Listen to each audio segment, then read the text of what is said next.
Good morning, everyone, and welcome to the Yemen DC conference. And thank you for inviting me. So, as Tawakkol introduced me, I'm a Lebanese journalist. My name is Ghada Awais. I have been covering the conflicts in the Middle East, the conflicts, not one conflict, for more than 20 years. And now I'm still covering those conflicts. Actually, I witnessed those conflicts since I was born, from Lebanon to Yemen. Also, we have to mention Palestine. So it has been a difficult job to do because I belong to this region and it's not easy to cover the suffering around us because this suffering is not a suffering of another people, it's my people suffering there. Today, we will try to answer some questions and to offer some solutions. We will be having 4 panels, and the first panel, which I will be moderating, will try to answer these questions. Where are we now in Yemen? Where do we go from here? And what needs to be done? I once heard Tawakkol, the idol of young women in the Arab world. I heard her saying, peace does not mean just to stop wars, but also to stop oppression and injustice. And who can deny how much we are oppressed and how much there are injustice in the Middle East and in the Arab world in general? So how to do so? How to stop the oppression and the injustice in this region, starting from Yemen, because we are talking about Yemen today. So I am extremely happy to welcome the audience first and the panelists who will address the challenges presented by the ongoing conflict in Yemen, address the current state of the war, efforts of peace, and potential approaches to achieve transitional justice and rebuilding Yemen, al-Yemen al-Sa'id. Yemen was once called Happy Yemen. So how do we go back to a happy Yemen, al-Yemen al-Sa'id? This session will be charting a path forward for Yemen's future with bold ideas that can help turn the current issues into solutions and tangible action. Let me move now to introducing the panelists. Abdelaziz Jubari, the Vice President of Yemeni Parliament. Welcome, Mr. Abdelaziz. Mr. Saleh Al-Jubwani, the former Yemeni Minister of Transportation. Mr. Khalid Al-Yamani, the Ambassador, and the former Yemeni Minister of Foreign Affairs. And also Mr. Abdullah Obel. I hope he will be able to join us online. He is the former Yemeni Minister of Culture. Dr. Isam Shreem, also member of the Yemeni Shura Council. I hope he will be with us online. And Mr. Ramzi Mahrous, former governor of Socotra Island. Of course, all of us have heard of the importance of Socotra Island, and it's very crucial for us to discuss the situation also there. And last but not least, Mrs. Tawakkol Karman, the Nobel Peace Prize laureate. Welcome, and join please the session. السلام عليكم ورحمة الله وبركاته. بسم الله الرحمن الرحيم. السلام في اليمن الواقع والممكن. تمهيد قصير لا بد منه. أولا لمحة عن النظام السياسي في اليمن قبل الوحدة اليمنية بين شطري اليمن. كان الشطر يحكمان بنظام الحزب الواحد، حيث كان حزب المؤتمر الشعبي العام ذو التوجهات شبه الليبرالية والمكون معظمه من ألوان الطيف السياسي السائد في تلك الفترة، وخاصة الإخوان المسلمون والبعثيون والناصريون يتولى الحكم في الشطر الشمالي. وكان الحزب الاشتراكي ذو التوجهات الاشتراكية الماركسية يتولى الحكم في الشطر الجنوبي من اليمن. بعد تحقيق الوحدة في عام 1990 تم إقرار مبدأ التعددية الحزبية وحرية الإعلام والتعبير لتظهر أول ديمقراطية ناشئة في المنطقة كلها. تولى المؤتمر الشعبي العام والحزب الاشتراكي الحكم وتوزع المناصب الحكومية مناصفة بينهما.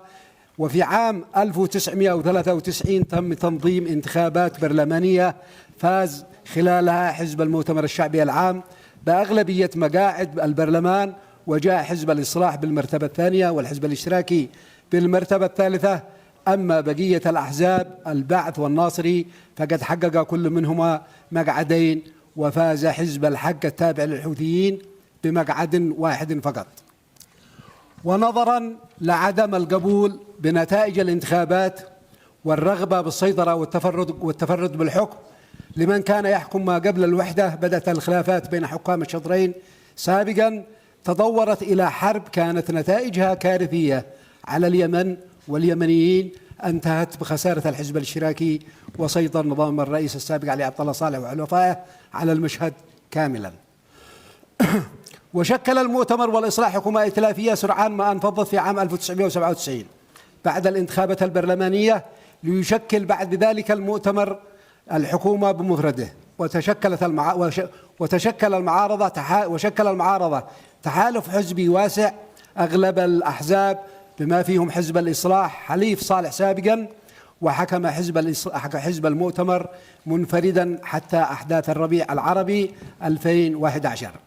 حتى هذه الفترة كانت هناك أكثر من 20 حزبا مصرحا وأكثر من 40 صحيفة يومية وأسبوعية وشهرية مستقلة، وكانت تتمتع بقدر لا بأس به من الحرية. إلا أن الخلافة السياسية كانت كبيرة وعميقة بين السلطة والمعارضة، أدت إلى تأجيل الانتخابات النيابية المستحقة عام 2009. عاشت البلاد خلالها في حالة انسداد سياسي إلى عام 2011. أحداث ما سمي بالربيع العربي اندلعت الاحتجاجات في أغلب المحافظات اليمنية ضد نظام صالح. تخلل هذه الاحتجاجات بعض مظاهر العنف والتي ذهب ضحيتها المئات من الأبرياء. توصلت بعدها السلطة والمعارضة إلى اتفاق سياسي تم موجبه تنحي الرئيس صالح نائبه وتشكيل حكومة شراكة برئاسة المعارضة. توزعت الحقائب الوزارية بين حزبي المؤتمر وأحزاب اللقاء المشترك بموجب تفاهم مشترك أسموها فيما بعد المبادرة الخليجية. ووفقا لهذا الاتفاق تم الاستفتاء الشعبي على تولي نائب الرئيس منصب رئاسة الدولة. وبعد تولي هذه الرئاسة شهدت اليمن العديد من التحولات في مختلف المجالات السياسية والاجتماعية والاقتصادية on the cultural, economic and educational level. And despite all of these situations that led to the war, that could have led to the civil war in Yemen, Yemen has gone through this situation and held the Congress of National Discussion and National under the auspices of the United Nations. This agreement was called the outputs of the national dialogue. However, the Houthi groups worked or did their best to dismantle everything and to make. They took over the Sana'a, the capital Sana'a, and the governmental institutions. They took over the parliament, an entire government, and the Houthis canceled the entire political process and led a vast and massive war on Yemen. The Saudi interference. When the Saudis saw that there is a great deal of danger from the Houthis, they declared an Arab coalition. الهدف المعلن لهذا التحالف كما قالوا عودة الشرعية وإسقاط انقلاب الحوثي وقطع يد إيران في المنطقة. إلا أنه خلال 8 سنوات من الحرب لم يسقط مشروع الحوثي ولم تقطع يد إيران، بل تم تدمير مقدرات اليمن وتمزيق اليمن إلى كنتونات وتشكيل تشكيلات عسكرية تمول وتنفذ توجيهات هذه الدول ولا تتبع الجيش اليمني، بل تم إزاحة القيادات الوطنية التي تعمل لمصلحة بلادها اليمن وفرض شخصيات تنفذ ما يطلب منها، إلى أن تم الوصول بإزاحة رئيس الدولة بطريقة غير دستورية نتج عن هذا التصرف.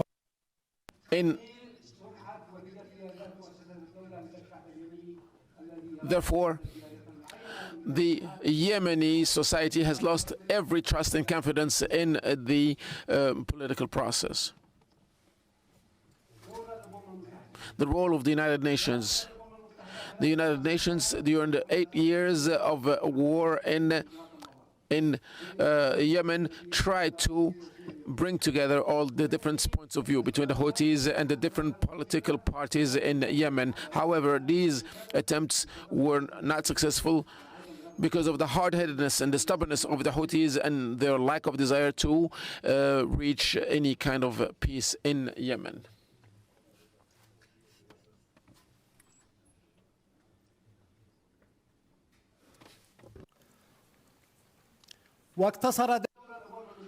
The role of the United States was diminished and limited through its envoy as a facilitator only, starting with the national discussion, national conversation Congress, and then the constitution of a national unity government, and Geneva I and Geneva II discussions, and the Kuwait discussions as well, that lasted for 3 months, where the main ideas were discussed to constitute a presidential council and a new government, and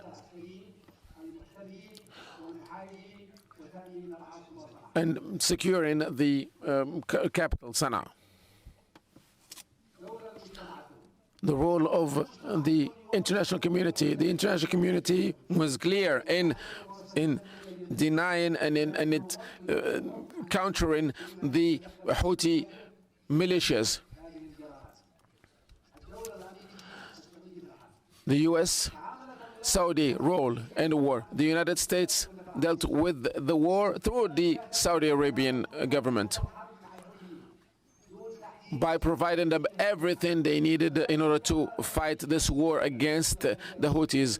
However, the American decision-making was divided between the State Department and the other department and the U.S. administration.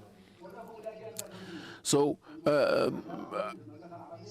some people who were against Saudi Arabia, they stood, including the Iranians, they stood with the Houthis. And the third reason is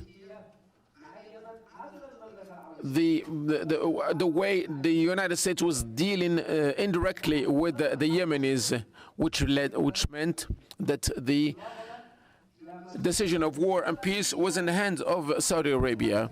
The United States administration has amplified the role of terrorism in Yemen and talked about all of these people, all of these revolutions that call for death to America and death to Israel, and made it the main subject of the entire crisis in Yemen.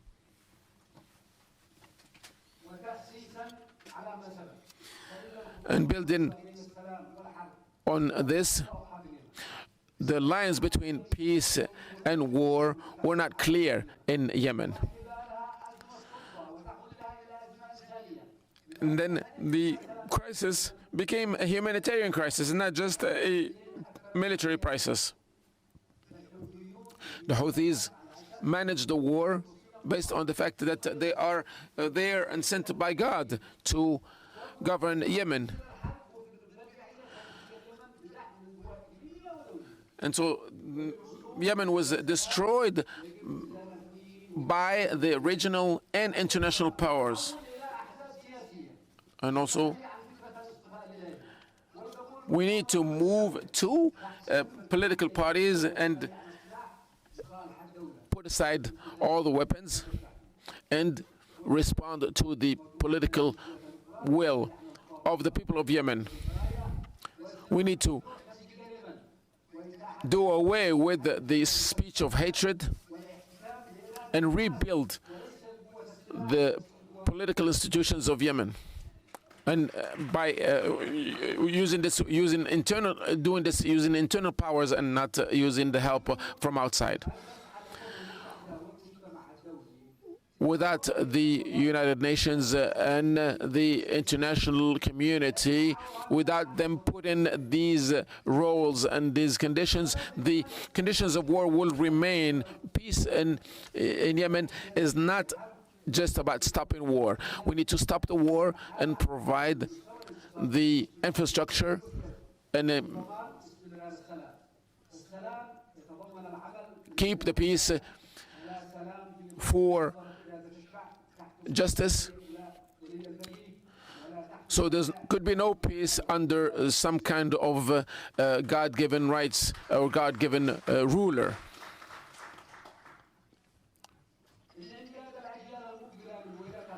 To save the next generations from the war, this is one of the most important priorities of the United Nations. We need to end the armed conflicts and put together a comprehensive project on solid grounds. And we need to provide all the circumstances so that we don't go back into war, so that we can build peace and sustainable development. So instead of talking about truce, we have to talk about a complete ceasefire.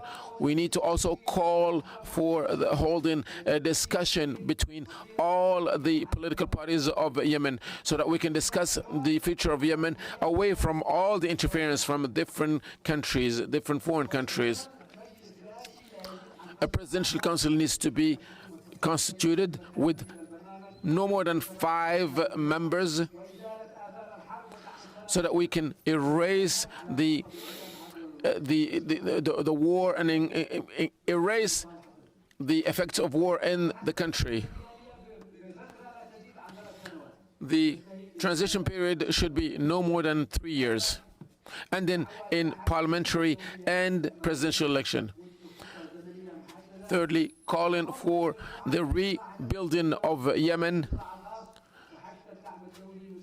and receiving international support to rebuild the country, to rebuild the local society, and to create work opportunities and to improve the economy. Third, building a security force to save and to protect the people of Yemen. Without this, peace would be unachievable. Fourth, in order to end the war, we have to have specific mechanisms so that we can have all of these political groups discuss and work together. Otherwise, there will be different kind of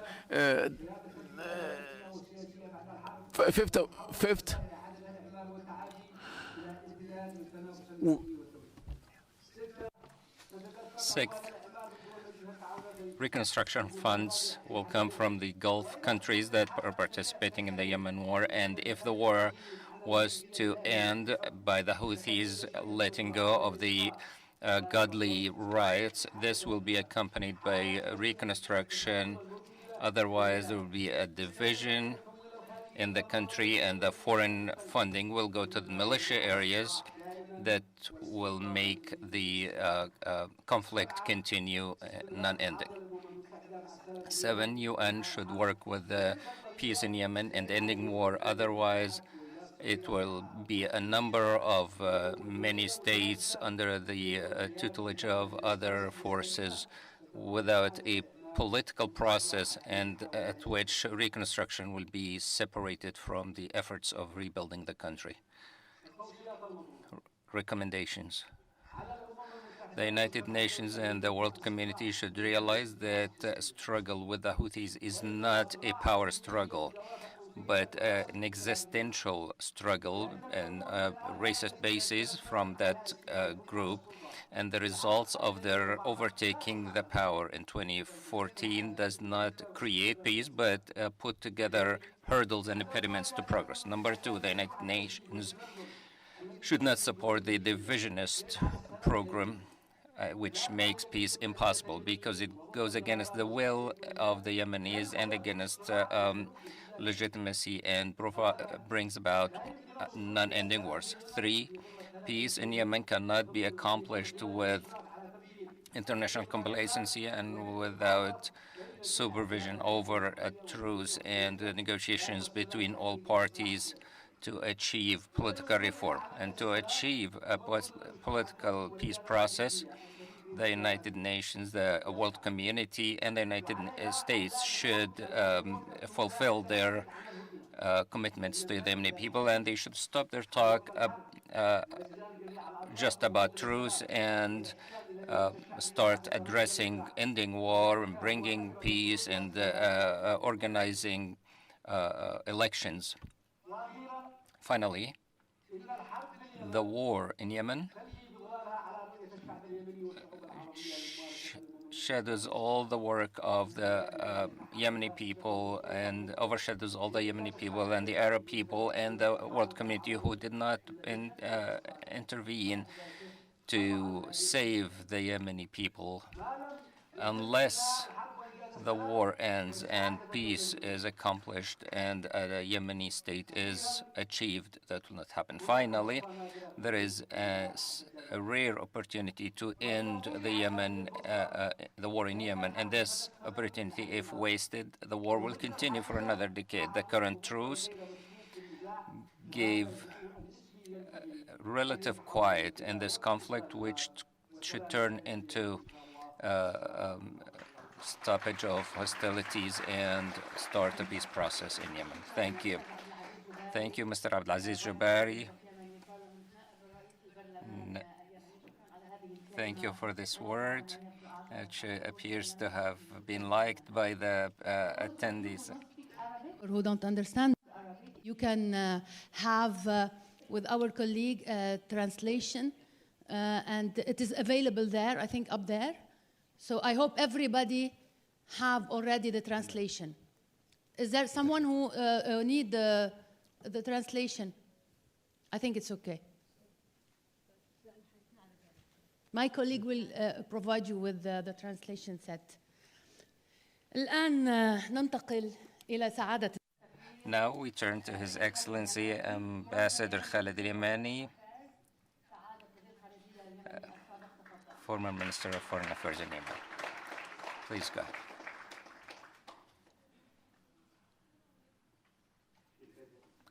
At the outset, I have to thank الفاضلة توكل كرمان. أشكر منسقة الجلسة الإعلامية التي دائما نتطلع لرؤية حضورها الإعلامي الكبير في الساحة العربية غادة عويس. Thank all other organizers and coordinators.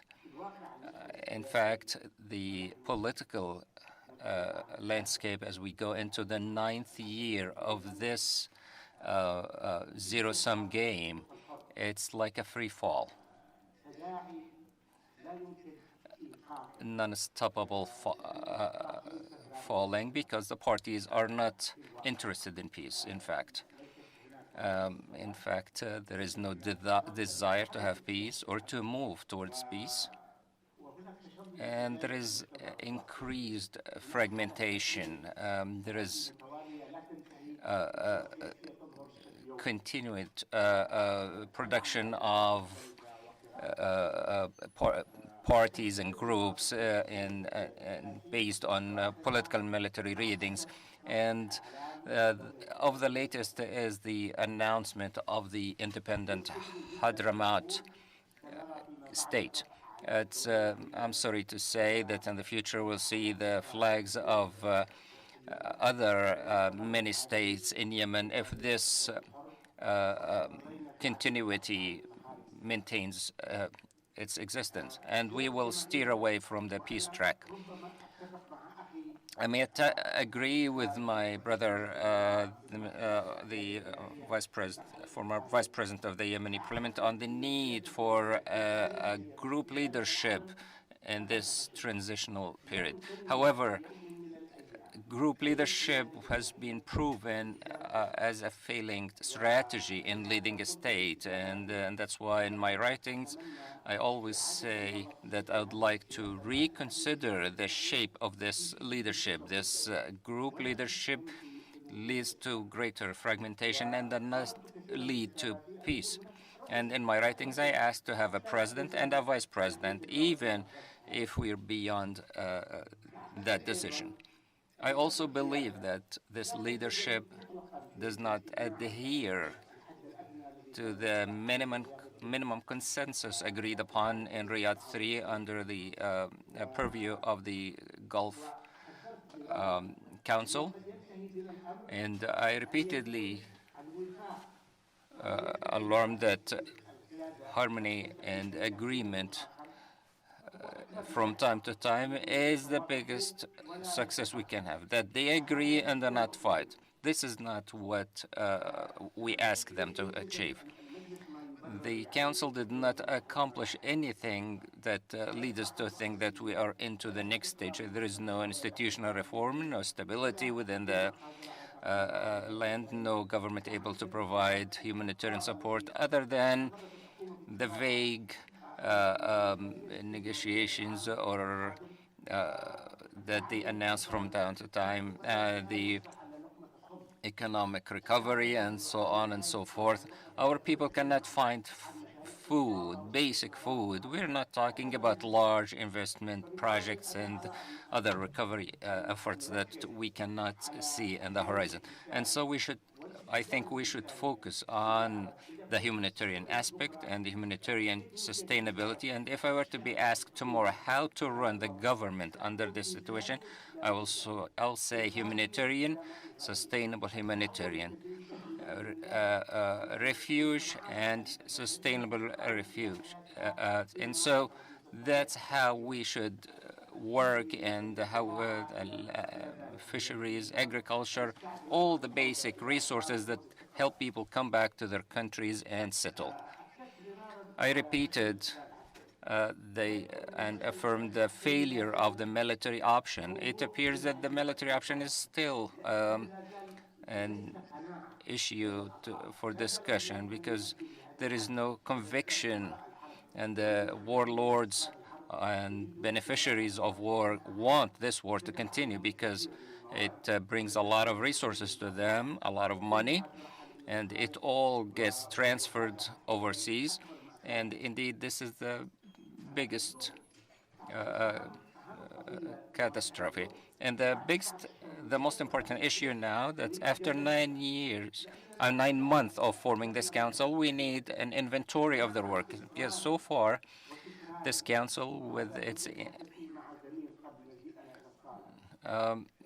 as we insist, as the Dr. Abdul Karim before walked in told me, when I said I'm the only representative of Yemen, I'm the only voice, and the entire state was lost. There was no state, no government, nothing. I was by myself in New York talking about Yemen. So he came, talked to me directly, and told me it's very important that we all realize if legitimacy is a broken stick at the corner of the room, we should still hold it, because the only hope we have to bring back that state, because once the state loses that, which is observably is being destroyed and being driven into aimless efforts, and so that Yemen has no voice. And so Houthis who claim to defend legitimacy, and they are the ones who violated it with no legitimate projects or possibility of acceptance, because they refused the national consensus.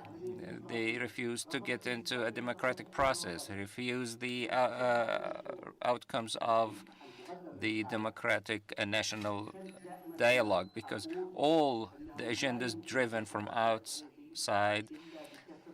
And as I say, the Houthi project cannot be broken without breaking the Iranian proxies this direction. Houthis unfortunately believe that they are about to achieve recognition from the coalition as we speak. The messages they received through the Omanis, the negotiations via Oman are sending messages that will not be helpful in solving this dilemma and having them on unequal basis on the negotiating table. That's a very important thing. When we sit at the negotiating table, we cannot have a breakthrough when the balance of powers is imbalanced between the parties. The Houthis think that they have won and they prepare for large movements towards Marib, whereas the legitimacy is interfighting on how to placate one or please X or put the interests of Z ahead of Y and so on and so forth. And so, in my opinion, and I always demand, I still demand, and even since before I became a minister, I was the permanent envoy in the UN, and we agreed with President Hadi to have an open communication with the Houthis, and which could have taken place in Stockholm. However, after President Hadi agreed, they refused and said, no, we won't have this dialogue. And so if we were really sovereign decision makers and sitting with our partners in the country and then in the homeland, then this all comes under one umbrella, the umbrella of the forces that fight the Houthis. And so we should not consider ourselves enemies. We're all partners in this nation. Unfortunately, we're being divided, fragmented into gangs and blocks that are fighting amongst themselves. I wrote so much about the transition of the truths in Yemen to sustainability. And I said that it's better for Yemenis if they were to continue and instead of spilling blood to have a truce. Houthis refuse truce because they consider it a number of compromises that the coalition gives them and not the Yemeni people giving them. That's what makes the Yemeni negotiator on unequal basis with the Houthis when we talk about the future. In my assessment, and this is a message, a clear message that we should all understand, the best choice for the coalition is preemptive movement instead of surrendering to the latest demands from the Houthis, which is continuously evolving, changing. And so to apply pressure to bring about Yemeni consensus and the outcomes of Riyadh 1 and Riyadh 2 and implementing them and supporting true reforms in legitimacy and reinforcing the military situation, not to maintain the war, but to repel any Houthis initiatives or ideas giving them the pretense that they will win this war in the future. And that's very important. I always assert that the most important decision in Riyadh 2 is that we end this war and we seek the road of peace. Right now, we're not seeking ending of war. We're not seeking peace, but we're looking on how to continue this war and how to end each other. And so there's a lot of accusations between this party and this bloc and that bloc. These processes lead us to loss against the Houthis. And so there is public discontent in the areas where Houthis are ruling, but they use excessive violence, which is the Iranian way in dealing with their people. You know, the number of people killed and the number of people facing court proceedings, and so on and so forth. Unfortunately, their latest attack on the popular conference in Sana'a, al-Mu'tamar al-Shabi, they consider them the traitors, and they are working to eradicate them. And so this way, Houthi, as they claim, there are remnants of the socialist, remnants of the National Conference, and other remnants. They are working to eradicate them and insist that they cannot work with them.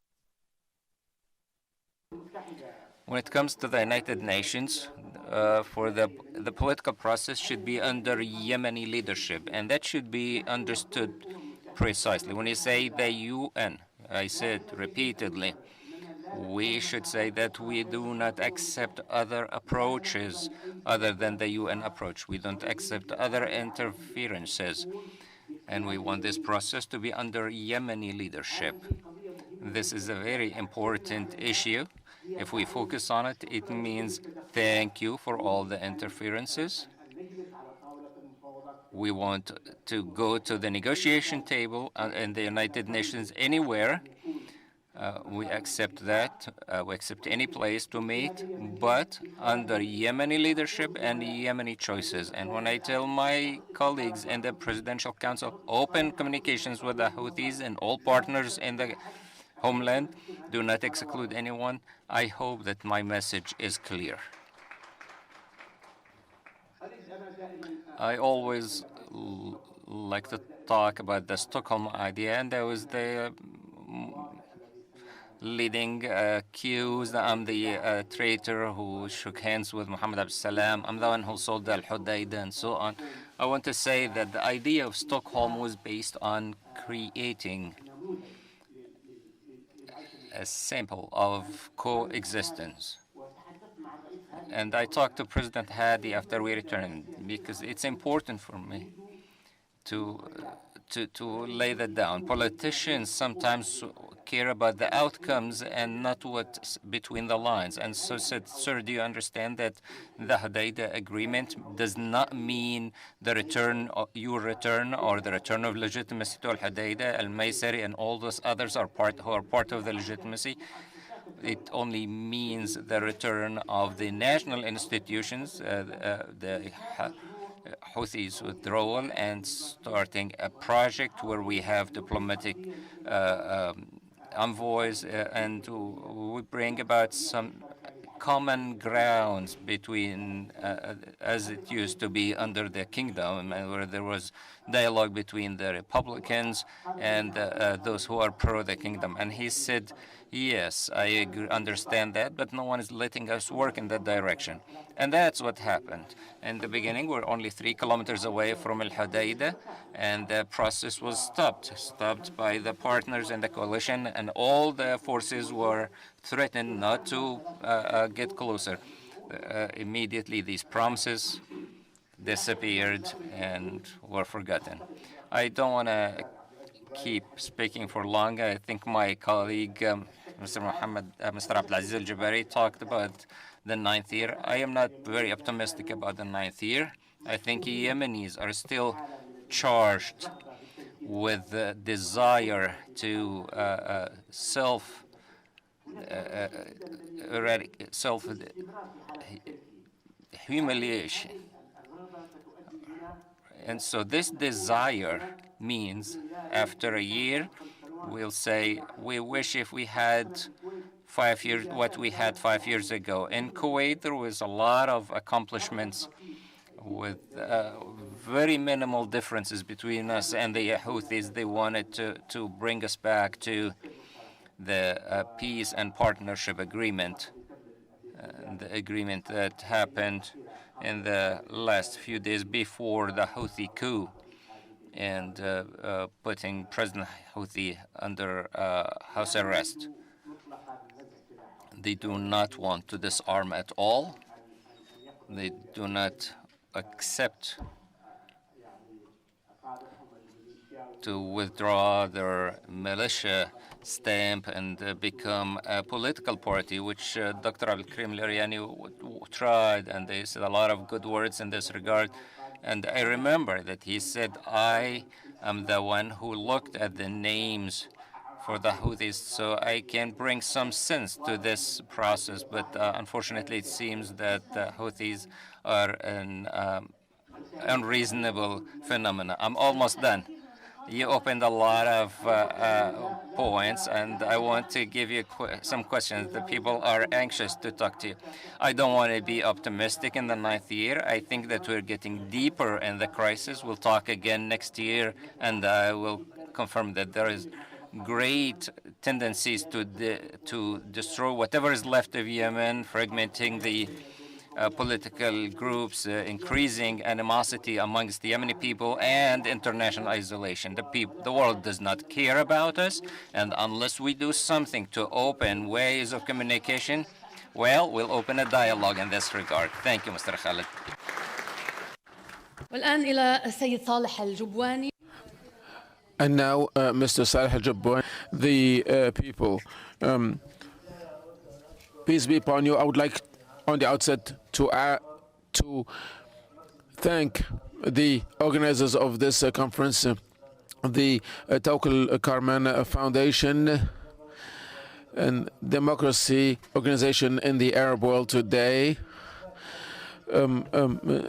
Mr. Tawakkol Karman and Abdulaziz Jabari and Mr. Al-Yemeni spoke before me and covered several aspects of the war and the peace in Yemen. However, I would like to discuss this subject from a different point of view.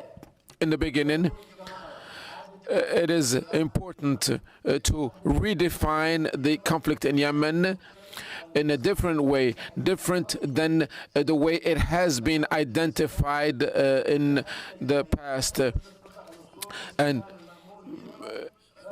producing mechanisms that could not reach any kind of peace in Yemen. We need to redefine the conflict in Yemen. The war in Yemen has been defined as a war between the government and the Houthis only. This is not true. That was true in the first year. However, the rest of the years, the remaining 6 years, in the remaining 6 years of war, there was different parties and the goals were different. So on this basis, we have to talk about these points, the causes of war. We have to discuss the parties in the conflict. Third, how do we reach peace and sustainable peace? First of all, the causes of war. The democratic transition and the destruction or the failing of the President Ali Abdullah Saleh and his project. And so the arrival of President Hadi to power before the September Revolution and after it. This democratic transition led to a coalition between Abdul Malik al-Houthi and the former President Saleh. Saleh still had the power over this the security apparatus. And so this coalition led to the fact that the Houthis took over Sana'a in 2014. The second cause of this war, the project, which is the project of the federal government. Former President Abdullah Saleh wanted to make sure that this project fails. The Houthis were the ones who did not respect and who completely disagreed with any kind of legitimate government. They said that the federal government is a conspiracy in order to destroy Yemen. So on that basis, they led a war in different areas of Yemen. and they fought with the Houthi militias, with the help of the Houthi militias. So now there is a conflict between several parties, and let's talk about these parties in this discussion.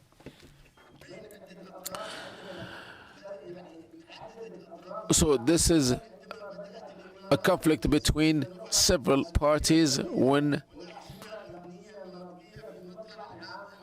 in 2016 several areas were designed, basically designed by the Emirates, so that to create a division in the country. This is what happened between 2016 and 2022.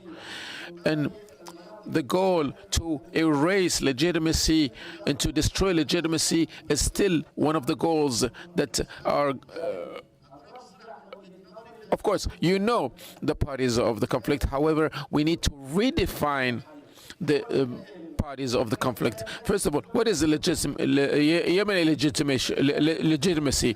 The Yemeni legitimacy is the legitimate government and democratically elected government that includes everything and all the parties involved. And when we talk about legitimacy and we describe legitimacy, we describe its components. The President Hadi, as a president of the country, was representing the legitimacy of Yemen. And under his presidency, all of these governorates of Yemen and north or south of Yemen were liberated. However, the emergence of other parties in the conflict led to the weakening of the power of this president and the signing of the agreement of Riyadh in 2019. And so the legitimate government was deposed in 2019 and was basically excluded and expelled, and now under the president, under the presidency of Abdurrabba Mansour, there is a council that is illegitimate in 2022. The Houthi movement is a Zaydi extremist movement that aims to lead Yemen into based on the ideology of Al-Hadi. However, the Houthis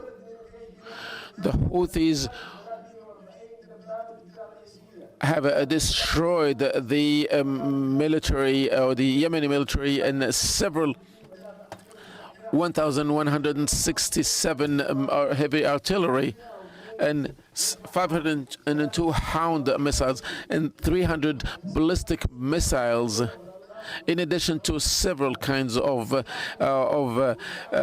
military artillery that was inherited from the military government, from the Yemeni military. However, the Houthis have inherited all of this artillery, all of these weapons. The Houthi idea, ideologically, is against ideology. It's against democracy and against the legitimacy of the Yemeni government. On the 25th of March, 2015, 8 provinces were liberated, fully liberated, and 4 of them were liberated partially. And there are now 20 million Yemenis that are under the Houthi control. The third is the political component. This component does not represent the South, because the South is very diverse politically and ideologically. It has different ideology, different goals. However, the transitional council is different from the other councils. It was instituted in 2017. and basically to fragment Yemen into several little countries and little emirates. So this is a different type of. The interpreter would like to apologize. There is a problem with the sound. There's an echo. حضرموت تحولت لاحقا في محافظة شبوة إلى ما يسمى بقوات دفاع. The interpreter would like to apologize. There's an echo in the sound. في محافظة شبوة ومدار الرياض قيادة التحالف في عدن ولم تخوض هذه الميليشيات معركة واحدة مع الحوثي. Once again, the interpreter would like to apologize. There is a problem with the sound. 2019 واستمرارا بمعركة أبين التي استمرت العام كامل وانتهاء بالهجوم على محافظة شبوة في أغسطس العام الحالي 2022 ضد قوات الجيش الوطني وقوات الأمن. ورغم أن المجلس الانتقالي الجنوبي أصبح جزء من المجلس القيادي. The interpreter apologizes. There's an issue with the sound. We cannot hear correctly. كما وردت في بيان إعلانه في الرابع من مايو 2017 هو تقسيم الجمهورية اليمنية وتدمير وحدتها ورفض مخرجات الحوار الوطني وأهمها قيام دولة اتحادية ديمقراطية وبرغم هذا دعمتها الإمارات في الانقلاب على الحكومة الشرعية بل وإشراكها في الحكومة ومجلس القيادة الرئاسي. 4 هنالك ميليشيات أخرى أشرف التحالف على تشكيلها منها حراس الجمهورية في المخا التي يقودها طارق صالح ابن أخو الرئيس الراحل وكذلك ميليشيات محور صعدة ومحور سبا وألوية اليمن السعيد ودرع الوطن. هذه ميليشيات بغض النظر عن أي تسمية وعن أي أهداف ترفعها ما دامت ليست في إطار وزارتي الدفاع والداخلية اليمنية الشرعيتين. التحالف العربي أتى كمساعد للحكومة الشرعية اليمنية لاستعادة الدولة اليمنية لكن التحالف العربي بعد سنة من الحرب أصبح طرفا في الصراع.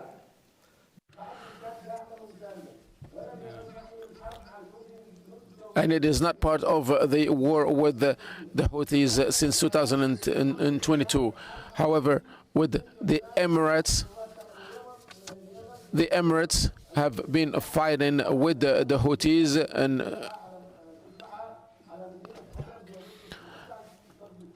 since 2019. And most likely the war between the Houthis, Saudi Arabia and the Emirates has ended, and now the coalition must establish control on the south of Yemen and to diminish the control of the Houthis on the north. And so the Yemeni society is open right now with all its wounds. Thank you very much.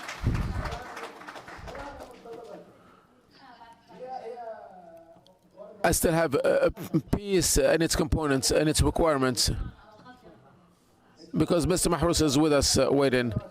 In 8 years, political parties and militaries and several other stakeholders.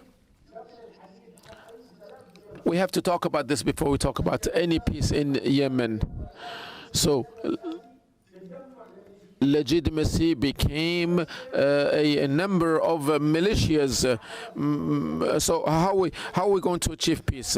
With whom are we going to agree to peace?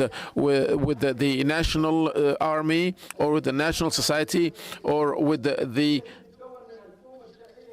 So, because these components that are part of the legitimate government are not unified. In order to reach peace, I see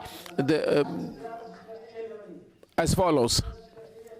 We need to reestablish the Yemeni legitimacy by rebuilding or reconstituting a Yemeni Congress instead of what's going on today in the power in Yemen, that represents the power, or that represents the interest of the people of the warring countries. We need to force the militias in the south to implement the resolutions of the Riyadh agreement. We need to establish an unlimited truce between all the warring parties and with the Houthis, and enter into negotiations and find out ways to implement the outputs of the national dialogue. The United States need to redefine the conflict, as we said, and we evaluate the situation on the ground today, and to reevaluate the desire of the Yemenis, based on the desire of the Yemenis to reach peace and democracy, sustainable peace and democracy, in a system that guarantees justice and democracy, equality, that gives that is supported by the international community, by the United States, and not leaving Yemen behind, so that we cannot leave the Yemen as a prey to the people who want to. For your speech, I go to Mr. Ramzi Mahrous, former governor of Socotra Island. Mr. Ramzi Mahrous, he's online. I don't know if he can hear me. If you can hear me, Mr. Mahrous, we heard a lot of demonstration about Socotra, and it has a particular status, and I'd like to ask you, so we could benefit from your experience and knowledge, could you explain to us who benefited from what happened in Socotra, who is controlling it today, to whose benefit, and how do the people of Socotra live on this greatly and strategically important island and its regional and geostrategic situation? Go ahead, Mr. Mahrous.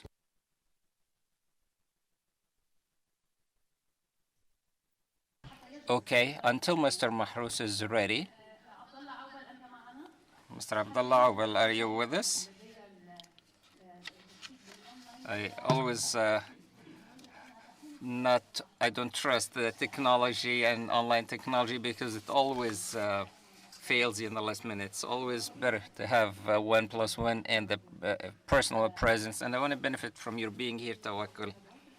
The American U.S. envoy, in his word, he's departed. If you noticed, he said the president is U.S. president. يعني الرئيس الأمريكي ملتزم بالسلام في. Is he actually the way he said, committed to peace in Yemen? We hope so. We hope that the U.S. president and the entire U.S. administration is indeed committed to support Yemenis, to bring about sustainable peace and democracy in Yemen. Because as I mentioned, it's important to redefine the end of war.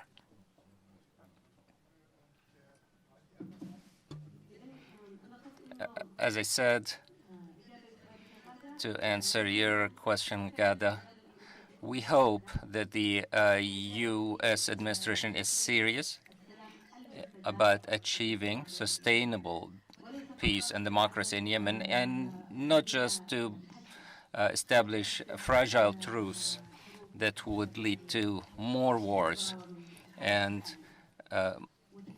more violent than the current war and more disintegration of the Yemeni society and government. And as I said in my word, it's necessary to redefine peace in Yemen, to redefine how we want to end war in Yemen.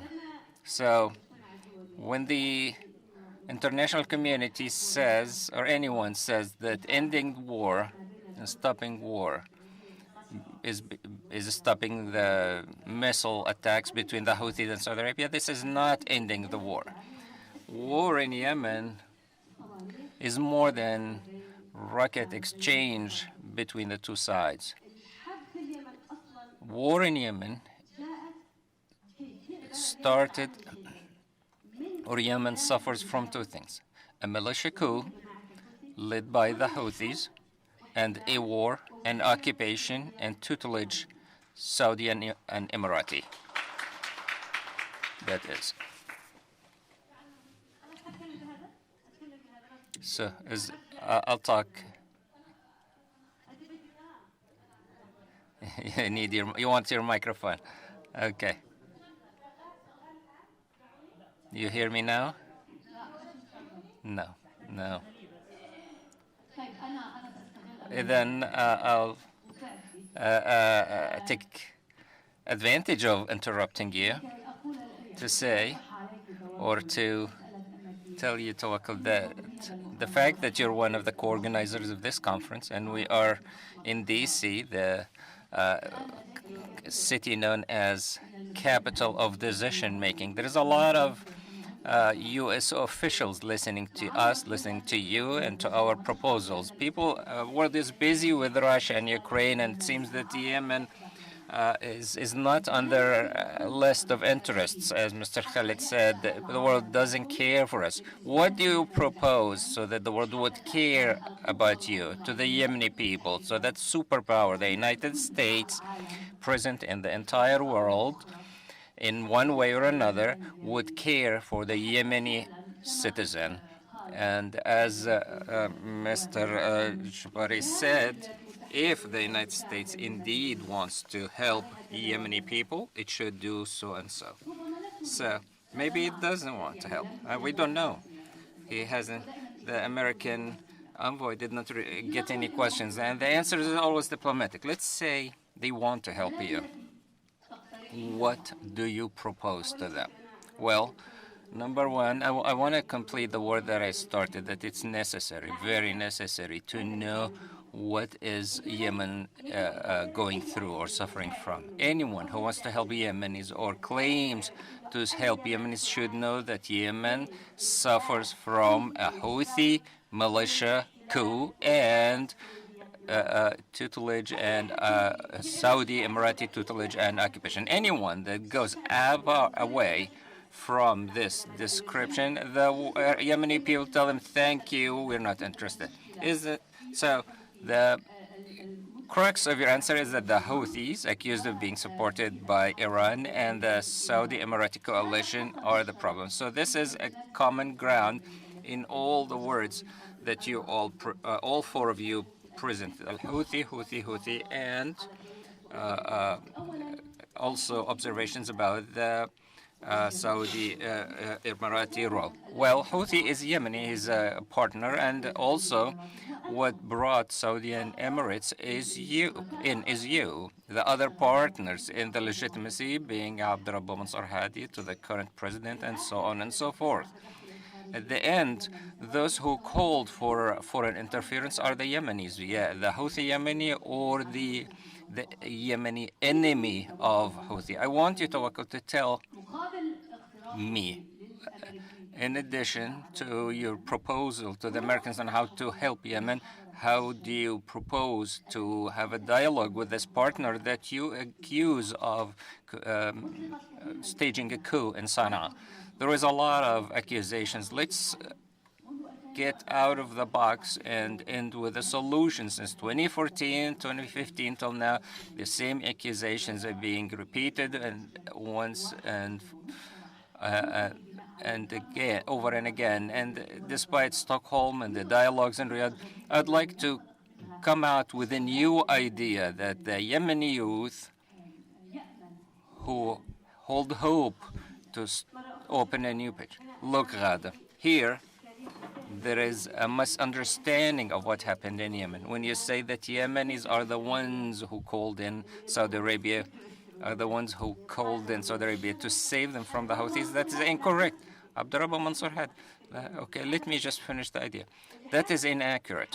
What happened is that Saudi Arabia, in a grand irony, Houthis who are supported by Iran, Saudi Arabia is supporting them in undermining the transitional authority after the 2011 state. It's important to understand the conflict map so that we have a peace map. Saudi Arabia was never a true coalition partner to Yemen. From from with all due respect to your selling, with it's not. It's just a continuation of accusations. Well, I'd like to end up with new ideas. I will give you new ideas. I would like proposals and nothing. God, we're not in a TV interview. We're in a seminar. So I want to tell you that for peace to persist and become sustainable in Yemen, tutelage, hegemony, and Saudi Emirati occupation of Yemen should stop. Dealing with Saudi Emiratis as overseers of Yemen and the backyard to them, that will increase the conflict. The same thing applies to the Houthis. For a sustainable peace in Yemen, Houthi militias should be disarmed, as will all other militias. This is the vision. Well, then, okay, then we come to how. Let me start with Mr. Ramzi Mahrous, the former governor of Socotra. Mr. Ramzi Mahrous, welcome.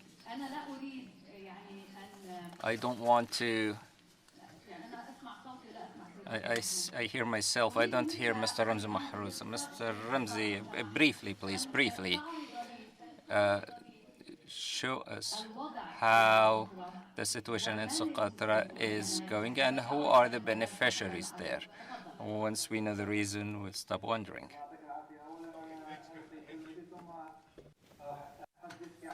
Thank you. Bismillah ar-Rahman ar-Rahim, in the name of God, peace be upon you. I hope my voice is clear. Yes, it is.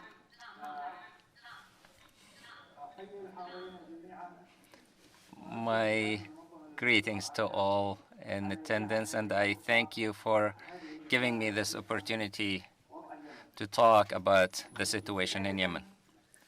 At the outset, allow me to supplicate to God to save my country, Yemen, its people, all the victims, all the injured, under what Yemen, save them from this war in Yemen and the fighting. Before the peaceful revolution in Yemen and the beginnings of year 2011 that raised the slogan of freedom, democracy, and justice for all, the United States supported a Gulf initiative through which a coalition government was formed that coincided with a national dialogue that took place at the country. And the Yemenis approached a new political stage where they achieved their dreams and aspirations to build a new civil country. However, the situation became complicated quickly as a result of an Iranian coup through the Houthis. And the country became a field of war that led to the disassembling of the country and forming new forces with foreign support. And as the institutions of the country being disbanded and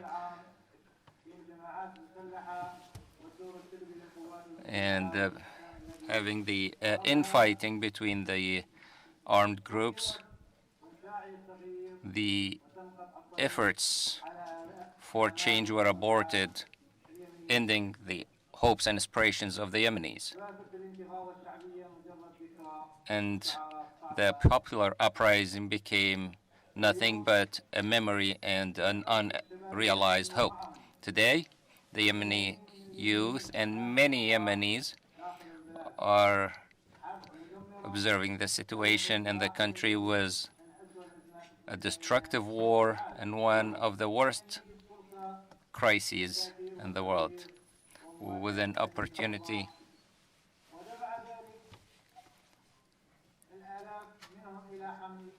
This led many of them to carry arms. Today, Yemen is witnessing difficult situation and internal infighting. And as the Houthi group use weapons to control the north and west of the country, including the capital Sana'a, at the same time, the transitional militias supported with Emirates used the arms and weapons as well to control Aden, Socotra, Shabwa, and other areas in the south and east.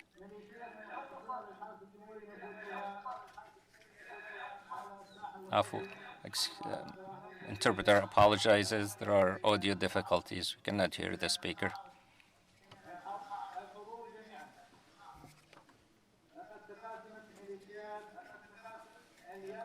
Interpreter apologizes. We cannot hear the speaker well.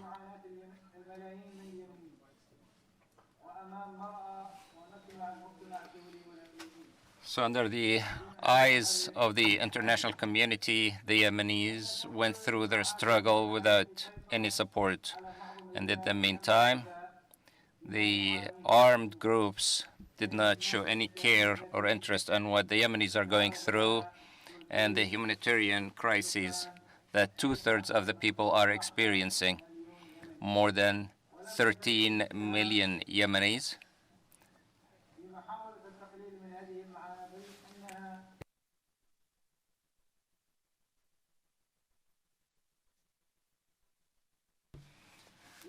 And so these kinds of organizations can only exist and survive in this kind of environment.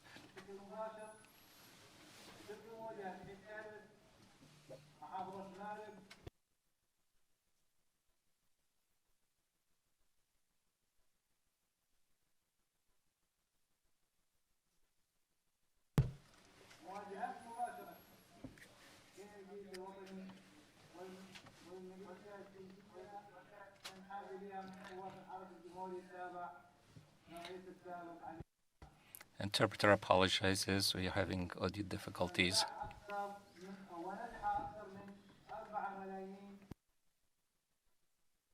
More than 4 million people were displaced as a result of this conflict, which led to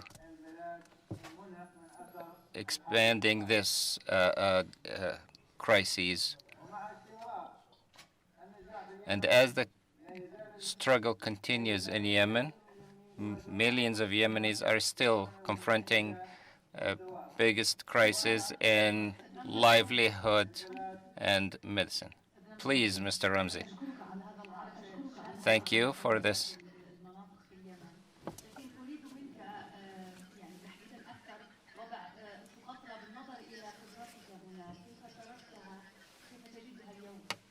Omar, call Orlando, please. Ladies and gentlemen, my governorate, Socotra, struggled under these conflicts, and the bombing and cannon fires sounds were heard for the first time in the history of this beautiful and distinct archipelago. All this happened because of the crises sent in from outside the archipelago and from outside Yemen, and the attempts to grow conflict in this peaceful society by using humanitarian assistance. Who exported these problems to you? It is the so-called Transitional Council.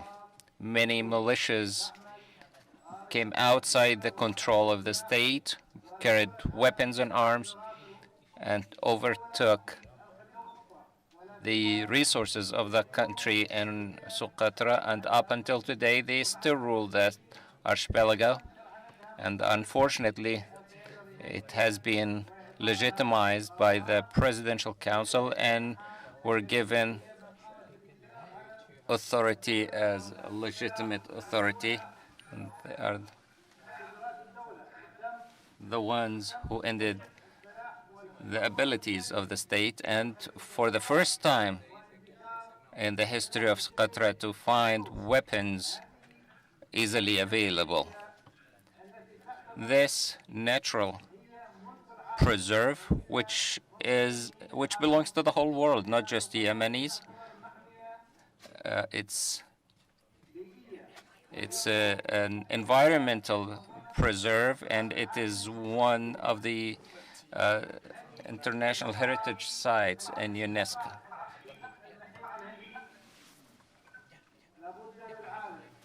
And the world should interfere to end that struggle in Socotra archipelago and making Socotra outside the struggle.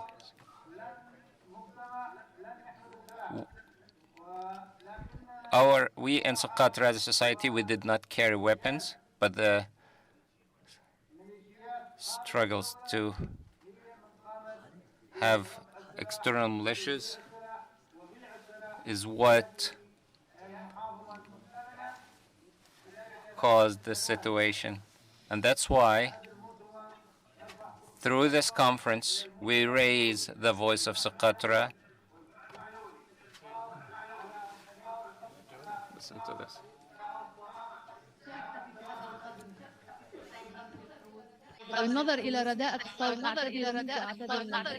Given the audio difficulties, we apologize, Mr. Mahrous.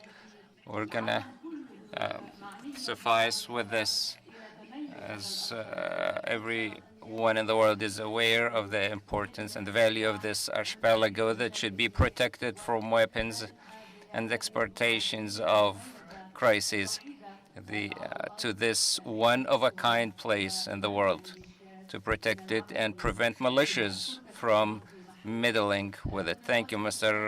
Ramzi. I was hoping to have greater benefit from your being here, but unfortunately the communication was not up to par. I wish you success, and I apologize one more time about the technical issues. You may wish to stay with us to listen to the dialogue, and if you have any comments, we'll come back to you. Thank you, Mr. Ramzi.